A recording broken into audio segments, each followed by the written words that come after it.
Hello, চলো আজকে momo try করা যাক। মোমোর জন্য লাগবে হলো পেঁয়াজ, চিকেন, তারপর আরও অনেক কিছুই লাগে, সেটা আমি দেখাবো। মাংসটাকে ভালো করে মেখে রাখবো। মেখে রাখার পরে বাঁধাকপিটা কেটে নিছি। তারপর ময়দাটা মেখে ডোটা বানিয়ে তারপর ছোট ছোট করে গোল গোল করে নেব। গোল গোল করে নেওয়ার পরে তারপর এটাকে একটু সময়ের জন্য রেখে দেব। রেখে দেওয়ার পরে মাংসটাকে কুচি কুচি করে কেটে নিব। মাংসটা কাটা হয়ে গেলে তারপর সব বস্তু ভালো করে মেখে নিব। মেখে নেওয়ার পরে তারপর রুটিগুলোকে বেলে নিব।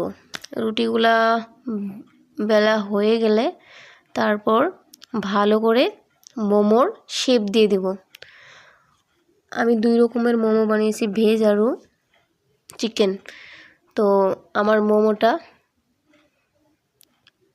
এত ভালো হয়নি, তাও আর কি ঘরে ট্রাই করলাম, দেখা যাক কীরকম হয়। তো মোমোটা তো ভালোই হয়ে গেছে। তো এটা আমি বানাচ্ছি ভেজ মোমো। মোমোটা এখন স্টিম করব। স্টিম করা হয়ে গেলে টেস্ট করে দেখব কীরকম হয়।